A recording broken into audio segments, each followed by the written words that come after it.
In 1993, Riverdale, California. Mother of two, 38-year-old Susan Lee Russo has a rigid routine. She would fanatically clean the house. I mean, every corner, every piece of furniture had to be spotless for her. I need your help. David will be home soon. Susan had to keep things neat and orderly. Her house was immaculate, even though she had a toddler living there. Daddy's home. Hey there. Married to a Navy man, expectations are high. Hey, sweetheart. Husband David likes a tight ship. I've known military people in the past. Their clothes have to be perfect. Their locker has to be perfect. They come home, I'm sure they expect the same thing, and that's what they know. Dinner won't be long. It's not ready? We always ate at 1800. This isn't the mess hall. Well, these girls need routine, don't they? Some people said that he would ask Susan to jump, and she would say, "How high?" Money is as tight as the rules in the Russo household. There you go. There's your weekly household money. I need to buy new shoes for the girls. David controlled the purse strings, so much so that if Susan asked for $20, later she had to account for it. That's not enough. Cindy is broke. I could get a part-time job to help out. So Susan turns to what she does best: cleaning. She was cleaning homes for various people in the area. She said it was to take care of the kids, but it was off limits to David. That was her money. But this Stepford wife isn't as clean as she makes out. You know, on the outside, Susan looks like the perfect wife, the perfect mother, but all wasn't well inside. She was hiding something.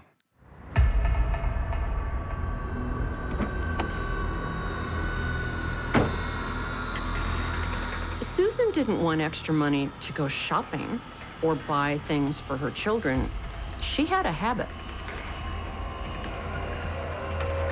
She wanted it to buy methamphetamine.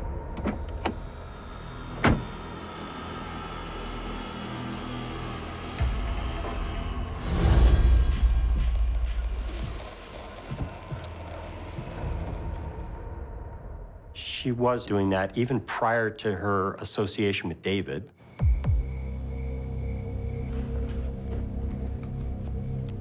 Hello, princess. How are you? Hey, sweetheart. Where's Mom? Let me get changed and I'll help. But it's not just drugs Susan's been keeping secret. She has a lover, too. She's having a sexual relationship with somebody she's buying drugs from. I think because he paid attention to her and was nice to her, I think that she was drawn to that. They had a boyfriend and girlfriend relationship between the two of them for quite some time. That's what she lived for. It had become her new love. That consumed a large part of her life away from David. Hey, you didn't wait for me. But tensions are building. Have you finished, girls? Susan is no longer playing the dutiful housewife. I need to go to your room. Oh, I want to talk to them. I want to talk to you. Lighten up. Her family commitments are cramping her style. She felt that that was the only thing keeping her and Jason from being together. Where have you been? I broke out of your prison. You've got the doting mother, doting housewife who is cleaning houses. I love you. I don't understand. I know you don't. and doing drugs. It's kind of a mismatch. Something's wrong with this situation. Friends notice the new Susan. A combination of young love and financial freedom gives her uncharacteristic bravado.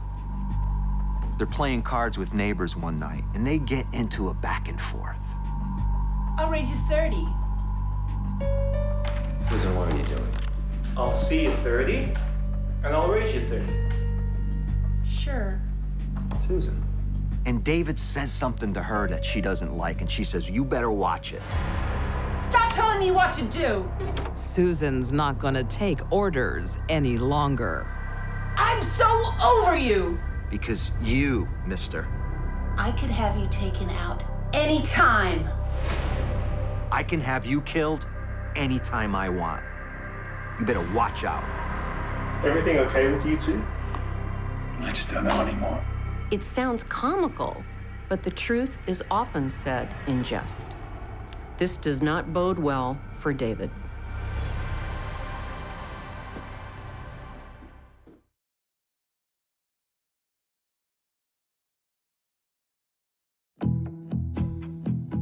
In Riverdale, California, Lighten up. Susan and David Russo's marriage is falling apart.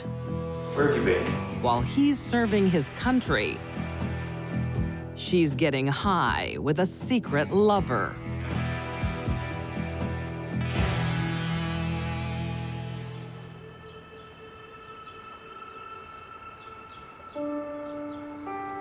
But in 1994, a meeting with a military advisor changes everything. How do you do? Somebody from the Navy had come to their house and talked to them about their finances and what the family stood to gain, Susan and the kids, should something happen to David. You will be looked after. David has a healthy life insurance portfolio. It included Social Security, retirement, and insurance, and I think it all came to around $1 million. Probably worth more dead than alive. No truer words were ever spoken. It's almost as if that day, a light bulb goes off in Susan's head. Susan sees a way out of her domestic boredom. Susan's probably saying to herself, do I want to clean houses for the rest of my life? Or do I want to live in the lap of luxury without David? She turns to her secret lover. Hey, this is my old lady. I can give you $100 now, more when it's done. She's in that culture. She's in that drug culture. And good people don't run around in that subculture of drugs. But I don't want you to be the shooter. Jason brings in his 28-year-old drug-dealing associate, Bobby Morris. Hey, I can help, but I don't want to be the trigger man. So now we got 2 drug dealers, Susan and a military man who's worth $1 million dead. I'll page you when it's time. This is not gonna end happily ever after. On Wednesday night, July 13th, 1994, the trio strike.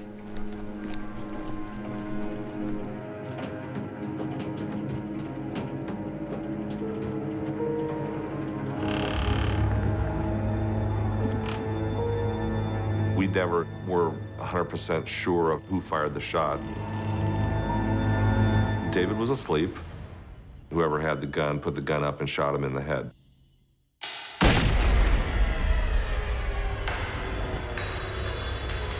To be killed in your own house while you're sleeping is pretty cold-blooded.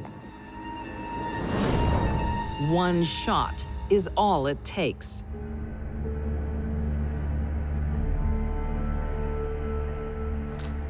Not only did Susan have no regard for David's life, her children were in the home during the murder. She didn't care about that either. Susan thinks she has everything in order. Not only was Susan careless about finding someone to kill David, she was also careless about planning how she was going to get away with it.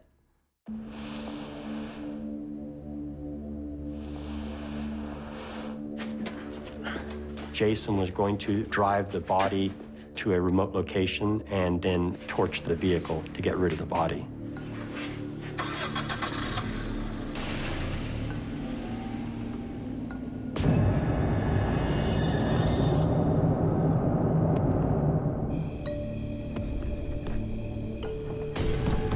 But Jason miscalculates.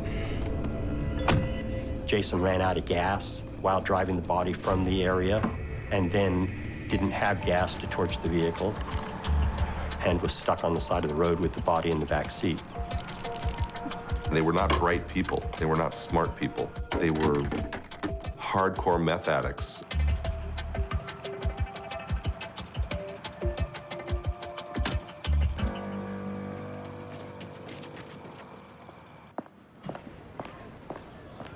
The next morning, David's colleague comes by. David was supposed to be at work this morning, and he's not there. Hey, Susan. Is David sleeping again? No, I'm a bit worried. I don't know where he is. Something's wrong. Don't worry. We'll find him. And Susan's behavior is odd. Will I still get his paycheck this week? Yeah. Sure. David's body wasn't even in the ground before Susan was finding out exactly when his paycheck that week would be available to her. Meanwhile, David's body is discovered by a local farmer.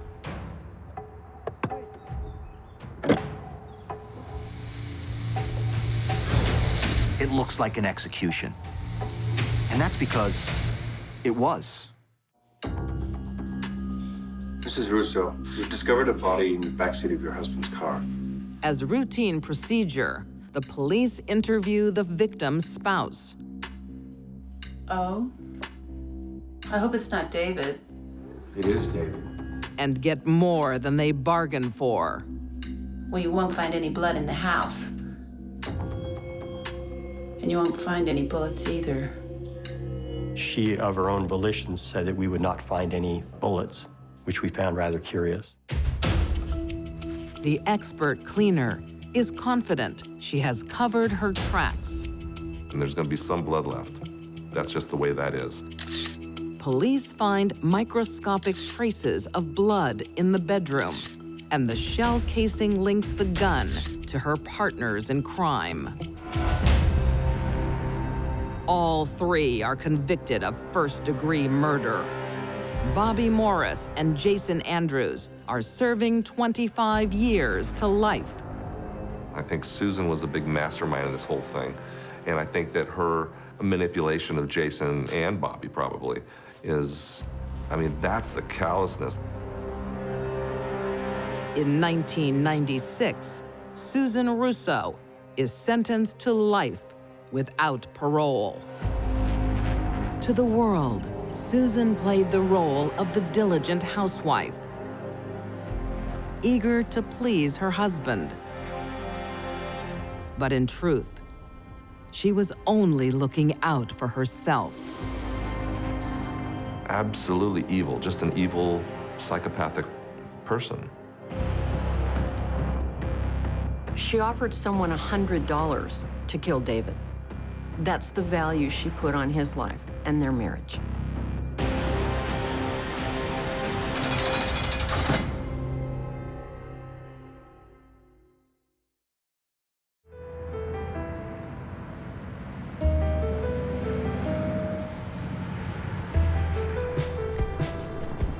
In 1999, 18-year-old Katrina Bridges and 21-year-old Chris Ingraham are head over heels in love. Katrina Bridges was a real cute girl. Chris was sort of an all-American boy. He was in the Navy. I think I know a better way to get warm. He's that kid in the high school that the girls want to go to the prom with. He is that kid that everybody loves to be around. It's a magical time for both of them. Until... Are you coming back?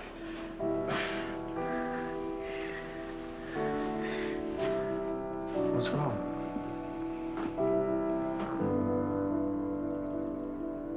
Chris and Katrina meet. 3 months later, she's pregnant. She was young and immature. She didn't know how the world worked. Oh, hey, it's okay.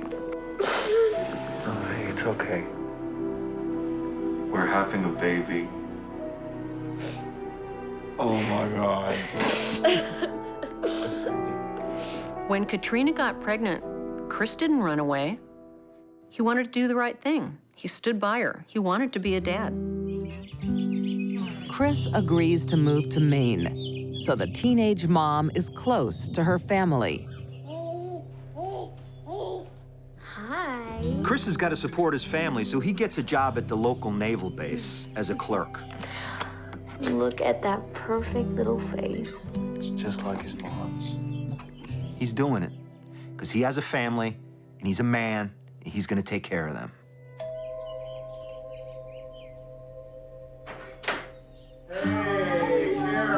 The young couple has the support of family,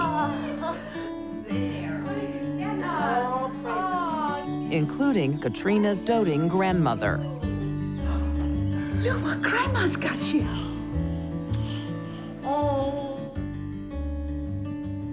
You sure you're okay? Yeah, we're fine. I just gotta use your bathroom. Sure. But there's something no one knows. Katrina has a serious problem. Cute little Katrina, she didn't care who she took money from. If she could steal from her own grandmother, she could do anything.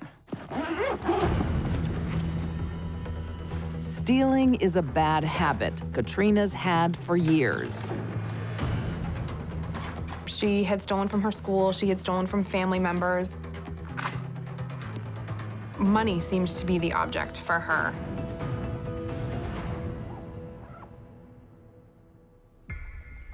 She not only steals from friends and family, but also the state. Katrina received welfare benefits. She said that there was no other income coming into the family, even though Chris had a job. Compulsive thievery can be a sign of psychopathy. She's a psychopath. Psychopaths steal because it makes them feel good. It's a thrill. They think they pulled one over on someone.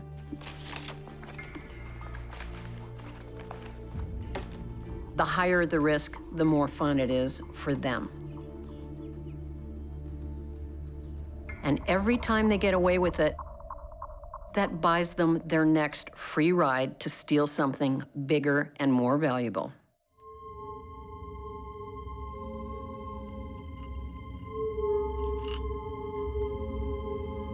Katrina, her life, everything she was all lies.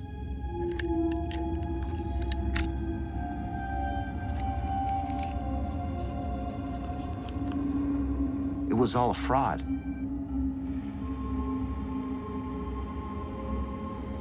But one day, her thieving ways are discovered. Her grandmother reported that some checks were missing and that Katrina had written checks and tried to cash them. Chris is appalled. What's wrong? You stole from your grandma?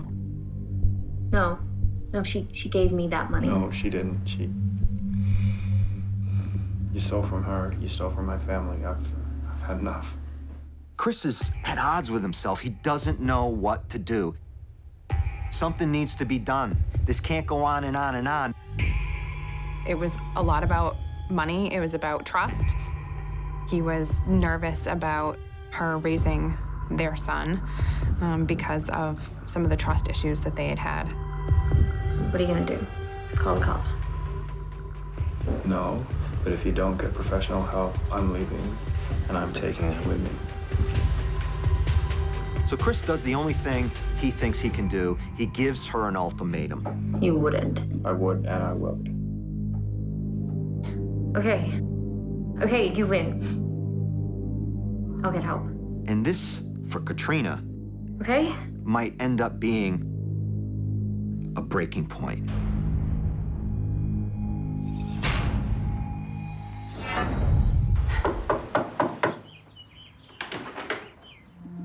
Hello. Who? Hi. Oh my God, he's so cute. But a door-to-door saleswoman Do you have a couple of minutes? Maybe all three of us talk about it? Yeah, no, sorry. We've It'll take a actually... few minutes. gives Katrina another option. When Chris got a life insurance policy for $15,000 that paid triple indemnity if he died in an accident, Katrina saw a mountain of gold. Congratulations. Thank you. So now, there's a lot of money at stake.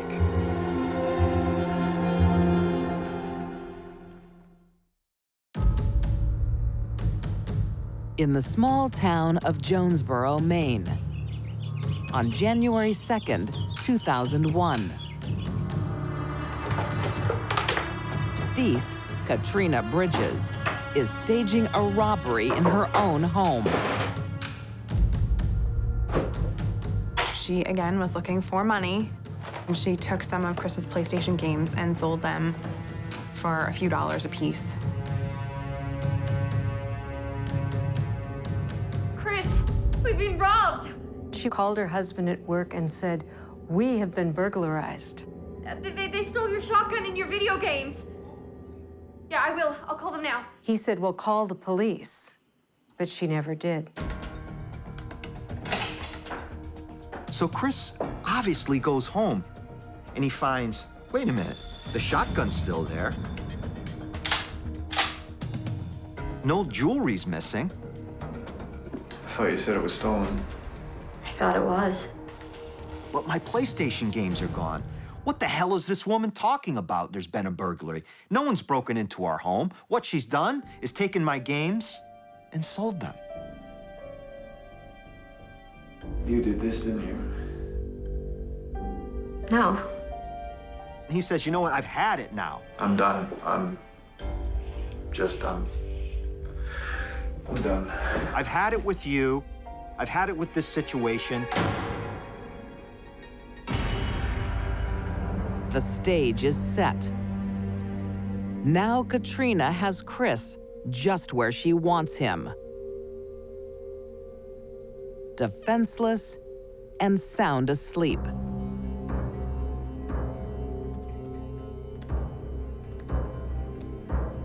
There were so many times that she could have stopped. She could have put the rifle back. Psychopaths are cool, calm, and collected when they commit the most serious of crimes. No problem.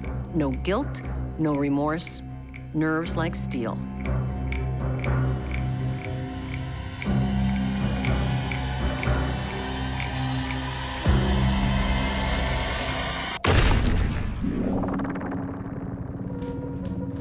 One shot doesn't kill Chris.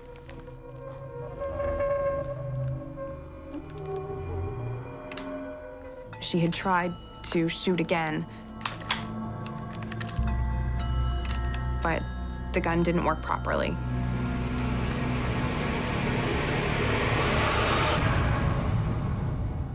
She just left him. She walked away.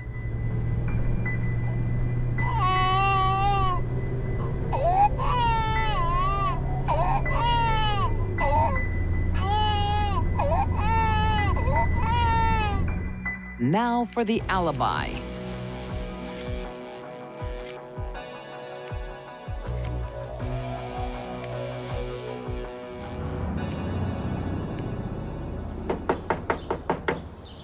She gets to her mother's house. Her hair's been crudely cut. What happened? Are you okay?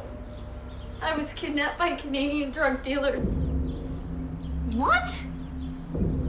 Canadian drug dealers broke into the house, and I'm worried about what they might have done to Chris. I got out of there. Come in. I think the only reason for Katrina to cut her hair was to get rid of any blood smears or powder burns, powder soot that may have come from the gun when she fired it.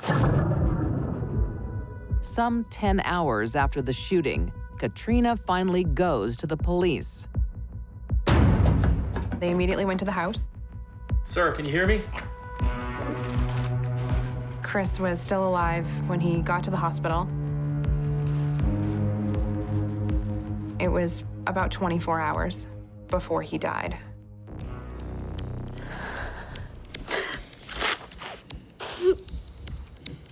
There was 2 of them.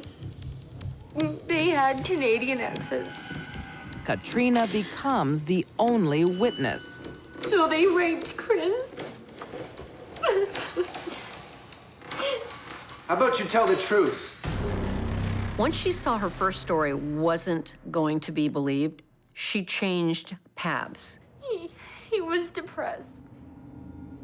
He wanted us both to commit suicide. Now it was suddenly a murder-suicide pact. Who pulled the trigger? He wanted to commit suicide, but he didn't have the guts to do it. He asked me to put the gun to his head. I thought the safety was on, but then I pulled the trigger and kaboom. That's it. I've heard enough. Take her away. What? Her implausible story and a history of lies, robbery, and Chris's life insurance policy all point to her guilt. In 2003, Katrina Bridges is found guilty of murder. She's sentenced to 47 years behind bars. Katrina Bridges was cute. She was a pretty one. But she was pretty poison. For Katrina, it isn't just about the money. The lies and the thieving are fun. There's no indication Katrina had a drug problem. So what was she doing with the money? She didn't need it. She did it because it was fun. But the consequences for those around her are devastating. This woman was calculating, was secretive, was devious. She's probably in a good spot right now.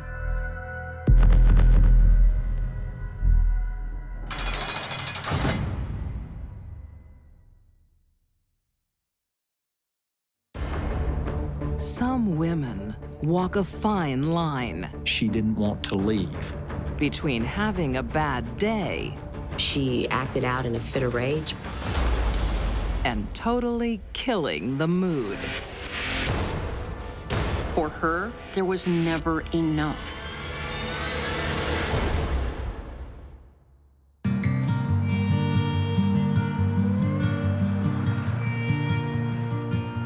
On the outskirts of Austin, Texas, 31-year-old Brian Allen is happy and in love.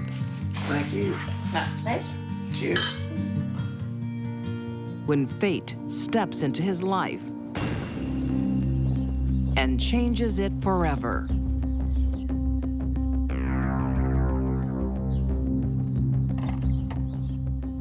Brian was inside with a girlfriend he was dating at the time. Brian was best known as being a successful businessman. Sounds like my truck. A go-getter, a person who basically forged his own success. But battles in the boardroom don't compare to the force of nature of his 35-year-old ex, What the heck? Tricelle Green. Get out of my truck! Such a liar! You're such a liar!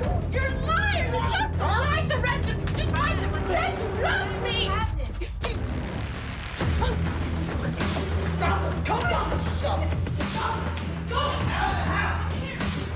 Trichelle's anger and the behavior that resulted was unbridled. She didn't care what she did or who saw it.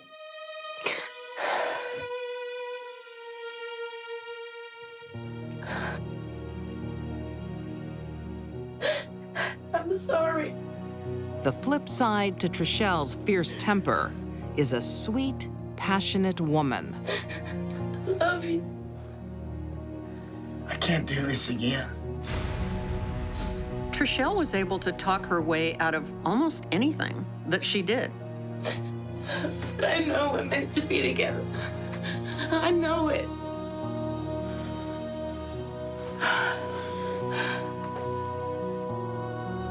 Tricelle appeared to be willing to do anything to try to woo Brian back. Brian realizes he's still in love with Tricelle.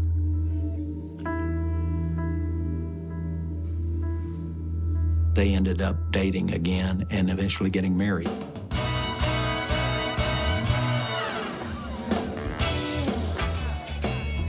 Tricelle was an attractive woman. She could be a charming person. She was outgoing. She had a very authentic personality.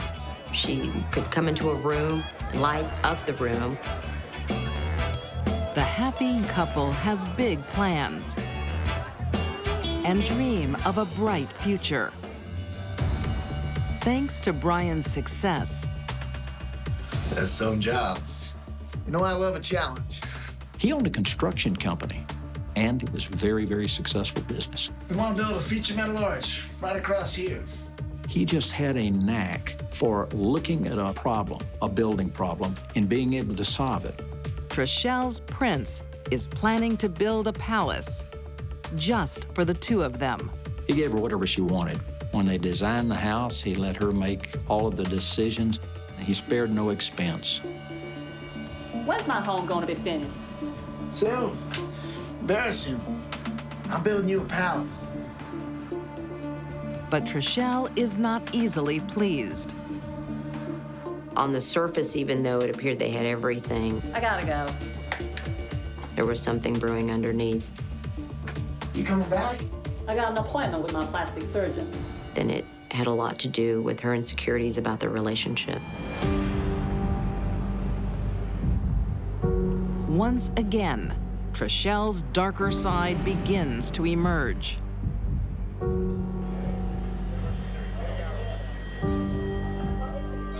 We going Friday night or Saturday morning? So go Friday, make it a long weekend. She was a charming individual up to a point. Where are we going?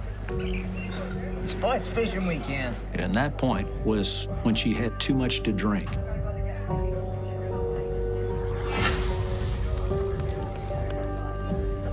Alcohol seemed to fuel her temper.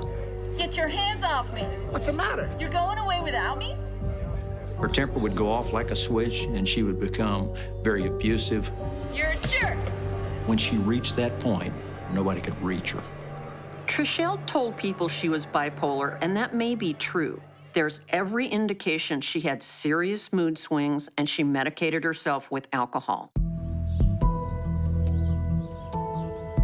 Between the arguments, Brian perfects every detail of his bride's dream house. When it's finally finished, everyone is impressed, except Tricelle. Susan! How are you? I'm good. Your house is so lovely. Yeah, it's okay. You're kidding, right? The kitchen's all wrong. He built the house the way she wanted. She wasn't happy. She never seemed to be happy with it.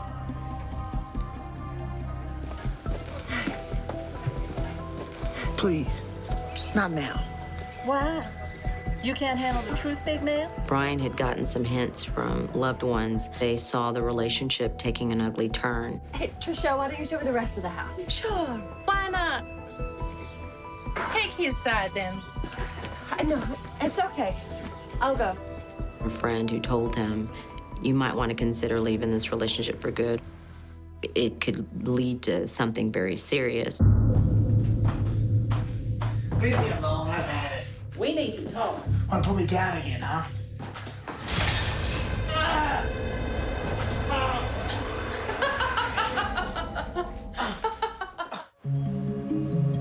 In Austin, Texas, Brian and Tricelle have a volatile marriage.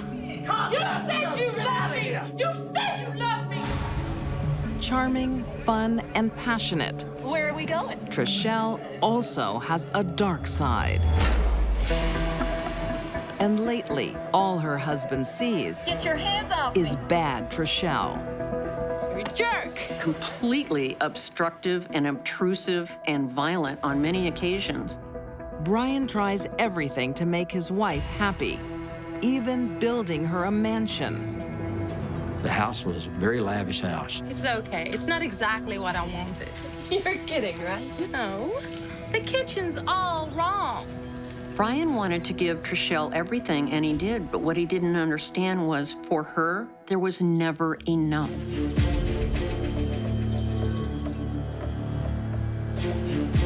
Now, the marriage is in big trouble. The relationship had reached a level where there was a complete disregard for being husband and wife. Complete lack of respect and even consideration for the relationship that they had.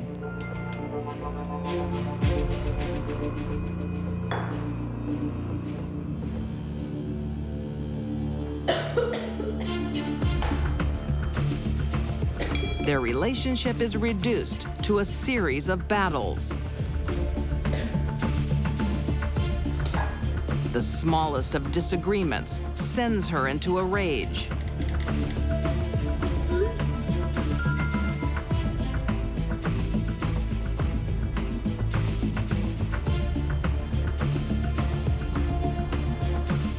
But now, she fears he may leave her.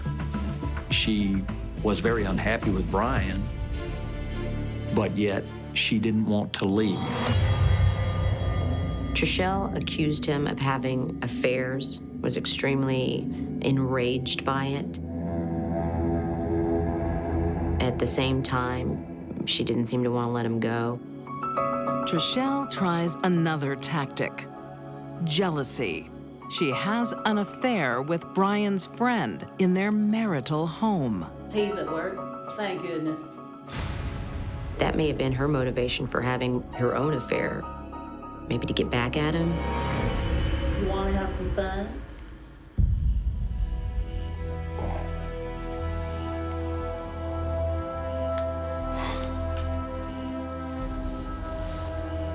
There's no doubt in my mind, Tricelle wanted Brian to know she was having sex with a friend of his. She probably hoped she'd get caught. It was very brazen.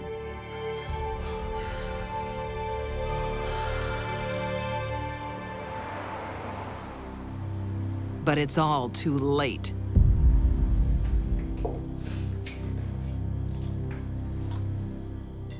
I gotta say, your relationship, it's bad.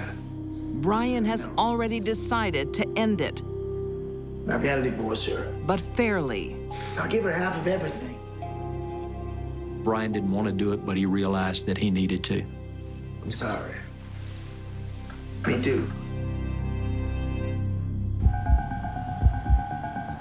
The decision does not sit well with his wife. Bad Tricelle takes over. She had become embittered and very jealous and paranoid. She felt like she may lose everything if he were to leave her. On July 1st, 2013, Brian comes home for the last time.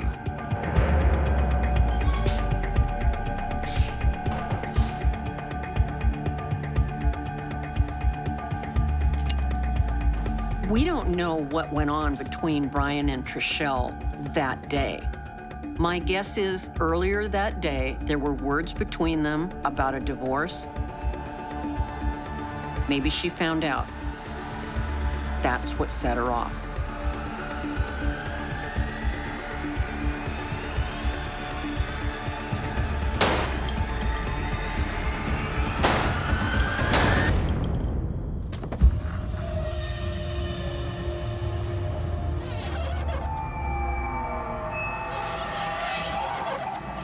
This was a murder of rage.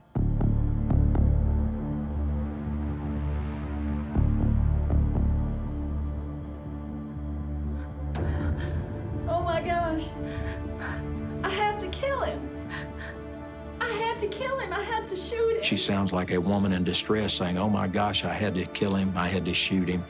He kept coming at me. He was coming after me. Given the couple's violent history, Tricelle's cry of self-defense might work. Except for one thing. 10 minutes earlier, Die, you piece of dirt. Die knowing that. she accidentally dials 911. Tricelle's last words to her dying husband Die, you piece of dirt. are recorded. Die knowing that. As he's dying from a wound she inflicted, she's cursing at him. Brian would have survived anywhere from 60 to 90 seconds. So that's what he's hearing. That's what Brian is hearing as he's dying and losing his life on the floor, is her calling him names, telling him to die, knowing that.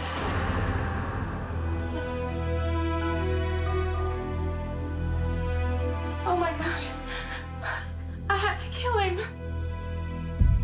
Like the past few months of his life, tortured at the hands of the woman he loved, Brian dies.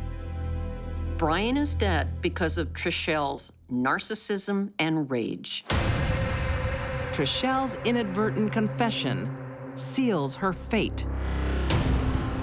In 2015, Tricelle Allen is convicted of murder and sentenced to life in prison. When Tricelle Allen killed Brian, she lost more than a husband.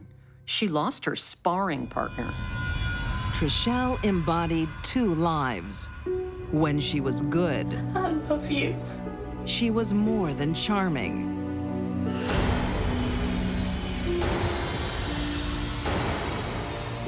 But when she was bad, she was deadly. The likelihood that Tricelle could ever get control of her temper is very low. A life sentence was completely appropriate, and if she ever gets out, everybody in Texas should move.